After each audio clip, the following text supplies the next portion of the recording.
Salut Viviane! Dans cette vidéo, je vais vous parler de la distanciation sociale dans le passé, ce que cela signifiait pour nos ancêtres et comment ils l'ont mise en œuvre. Je vais vous montrer des masques et tout ce qu'ils ont utilisé pour se protéger contre les menaces de leur époque. La mode de la distanciation sociale. Dans le passé, l'éloignement social était déjà appliqué quotidiennement, mais pour d'autres raisons que celles d'aujourd'hui. Le respect des distances, en particulier entre les sexes, les classes et les races, était un aspect important des réunions sociales et de la vie publique. L'éloignement social n'a rien à voir avec l'isolement ou la santé. Il s'agit d'étiquette et de classe, donc la mode de l'habillement suit précisément cet objectif. À l'époque victorienne, les femmes utilisaient des crinolines pour avoir des jupes grandes et volumineuses qui éloignaient physiquement les prétendants ennuyeux. La largeur de la jupe indiquait non seulement le statut social par sa largeur et sa longueur, mais elle servait également à maintenir la sécurité de la dame. Grâce à une telle barrière, un attaquant aurait à peine pu la harceler. Alors que les jupes se resserraient vers le début des années 1900, de grands chapeaux remplaçaient leur fonction. Un chapeau à large bord aurait découragé les attentions masculines indésirables. C'est toujours un moyen de garder vos distances et d'éviter un coup d'œil au décolleté ou une main morte dans le bas du dos. Entre autres, ces chapeaux étaient équipés d'épingles métalliques qui pourraient être fort utiles contre des mains trop rapides. Les masques des médecins de la plague. Je vous ai déjà parlé des médecins de la peste dans la vidéo dédiée à cette épidémie, mais il me semble juste de mentionner également dans ce contexte le masque particulier qu'ils ont utilisé. Il s'agissait en fait d'un primitif, des vrais masques de protection, en forme de bec incurvé qui, volumineux, éloignait les malades, mais surtout éloignait les mauvaises odeurs, considérées comme la cause déclenchante des épidémies. Le masque contenait plusieurs substances odorantes de fleurs séchées, de lavande, de thym, de myrrhe, etc. Et presque toujours des éponges trempées dans du vinaigre. Les voiles de dentelle.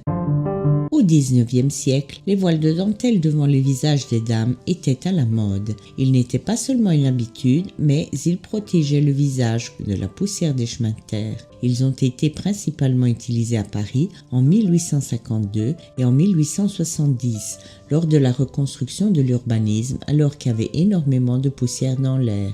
La mode du voile s'est intensifiée lorsque la théorie des germes s'est répandue, qui, grâce au microscope, ont également été trouvés sur des particules de poussière.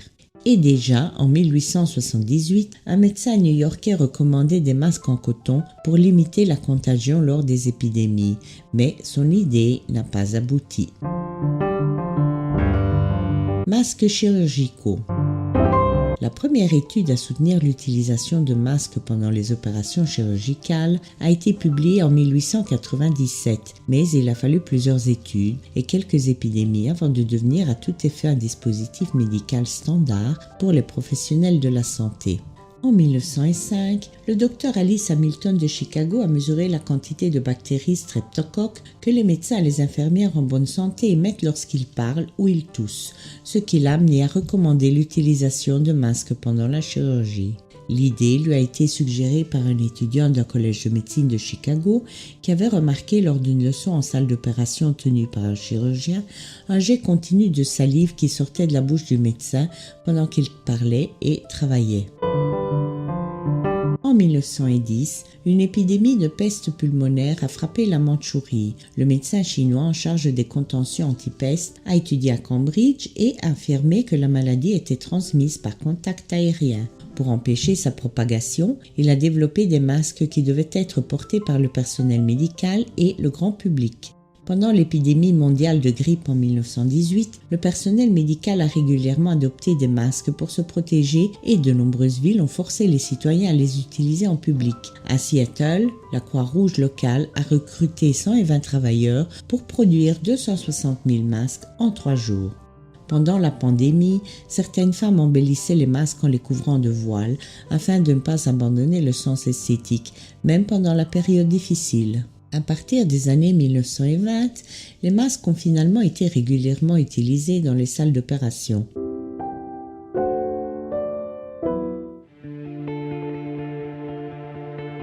Les masques anti-smog.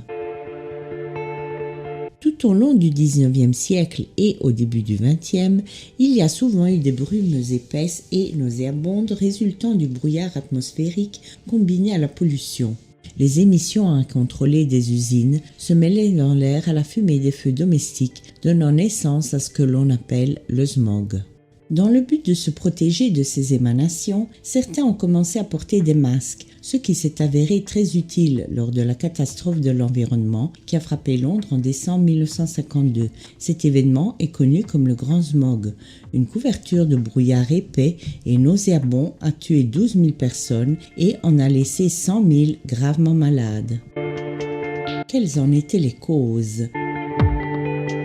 Les températures étaient alors très rigides et obligeaient les habitants à augmenter la consommation de charbon pour le chauffage domestique. Le seul charbon disponible à la consommation était de très mauvaise qualité, car celui de meilleure qualité, économiquement plus rentable, était exporté.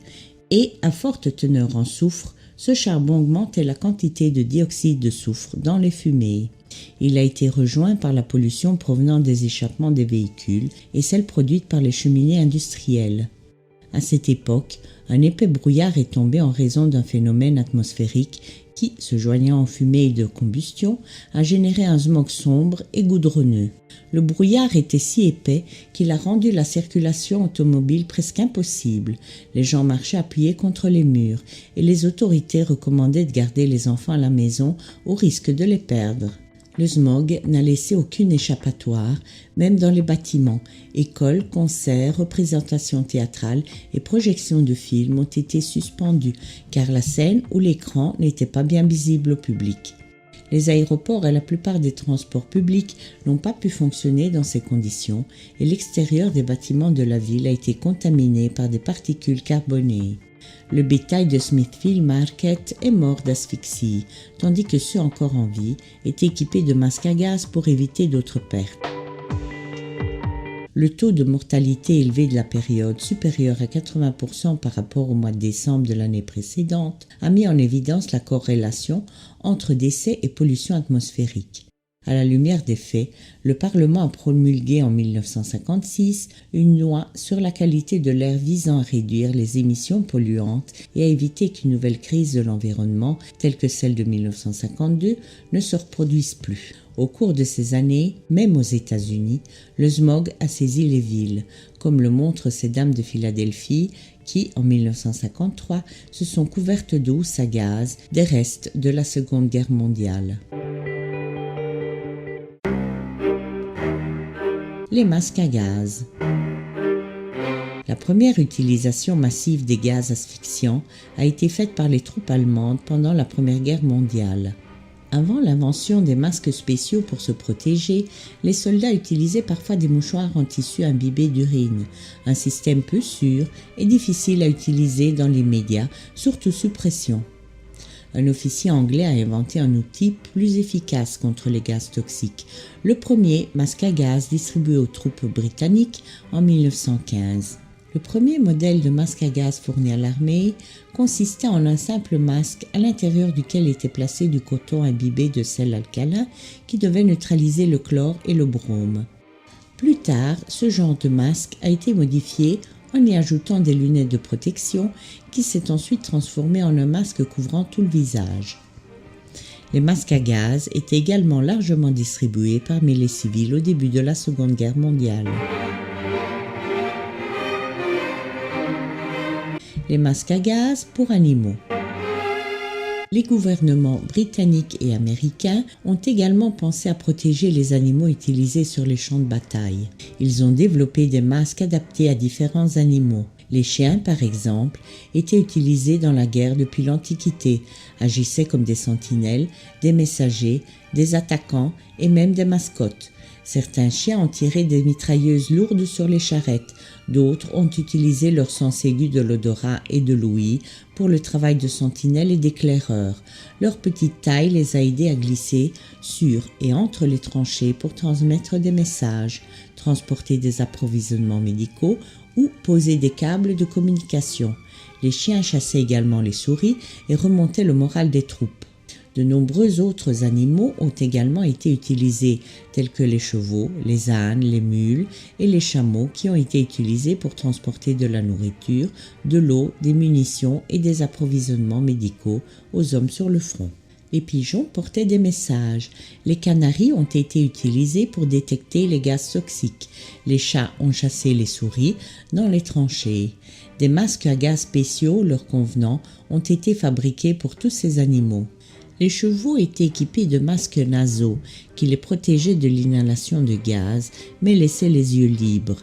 Les yeux des équidés n'ont pas été affectés par les gaz lacrymogènes, mais lorsque le chlore et les gaz vésicaux ont été utilisés, les chevaux en ont subi les conséquences. Malheureusement, beaucoup d'animaux sont morts aux côtés des soldats. Sur les millions de chevaux britanniques envoyés en guerre à l'étranger, seuls 62 000 sont rentrés en patrie. Les masques anti-gaz pour bébés. En 1938, le gouvernement britannique a distribué des masques à gaz à la population pour la protéger au cas où les Allemands lanceraient des bombes à gaz sur la Grande-Bretagne. Les gens devaient porter le masque avec eux partout où ils allaient. Les enfants en ont eu, mais colorés pour les rendre moins effrayants.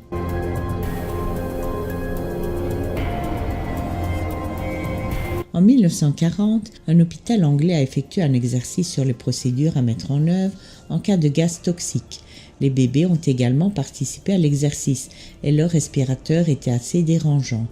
Les enfants étaient placés dans un étui qui ne laissait que les jambes libres.